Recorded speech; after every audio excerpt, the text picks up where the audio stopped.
Hey, loyal hieroglyphists. Did I make up that word? I make up words all the time. Welcome back to Doodling with Purpose. We're continuing along with our deep dive into verbs and verb structures here with lesson 160.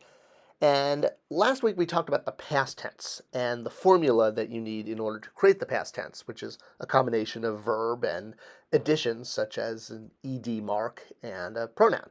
So here is that formula, right? All right. So yes, if you want to go into the past formula, you start with your verb, you add the water sign N, and then you add your pronoun, like he, she, you, we.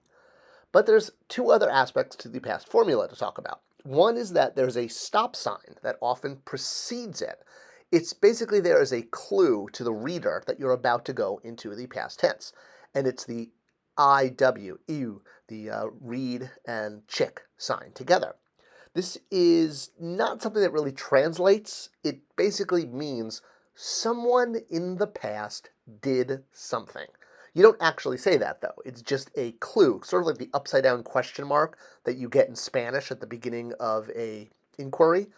So let's take a look. I've built a past tense, phrase, I guess, more or less.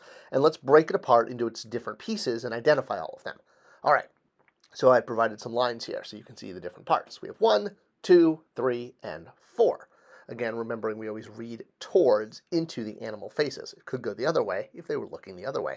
So the first part, IW, this is that sign. Someone in the past did something. You don't actually say it, you just recognize it and note that, oh, we're doing a past tense. All right, now we have our past tense verb, in this case, ma'a, which is to see. And in the past tense, doubling verbs don't get doubled. All right? And so you'll see the original, the verb should have 2 vultures, as you see there, that little sort of cartouche I wrote. But we're only going to have 1 vulture because it's a doubling verb, and one of the clues to a verb being in the past tense is doubling verbs don't double. So that helps. Hieroglyphics is full of clues. All right, the next element, number 3, is the N, the water sign. So that's kind of like an ED, like the word love becomes loved. I mean, I know we're dealing with see became saw, but same thing. And then 4, we have our pronoun. In this case, I've done F, the horned viper, for he.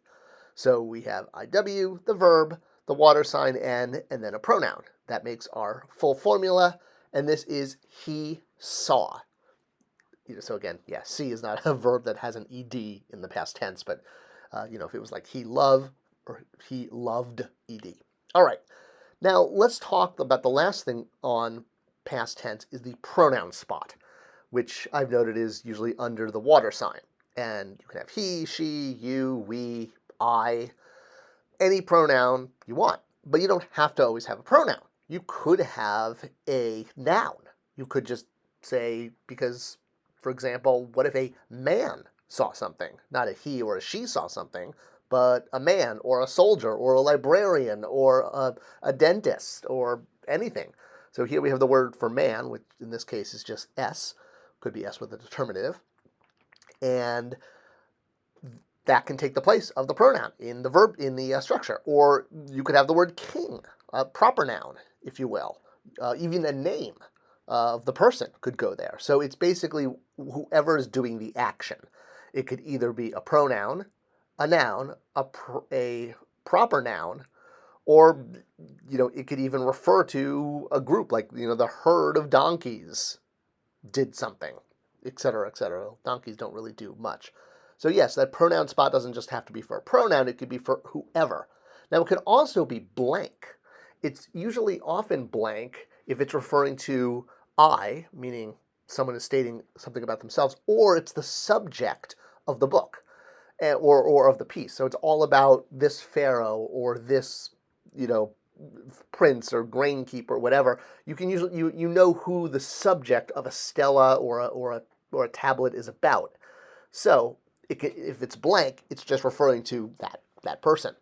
All right, so let's add in for our past tense. We've already noted the ed and the pronoun spot, but we have to also now add into our master sheet the stop sign of something in the past, someone in the past did something that appears before each one, and then we have to note that the pronoun spot could be for pronouns, proper names, proper nouns, or it could be blank if it's referring to yourself, I, or the subject of what you're reading. If you're in a certain person's tomb, well, it's probably about them, so they don't bother to actually repeat the name because you know whose tomb you're standing in.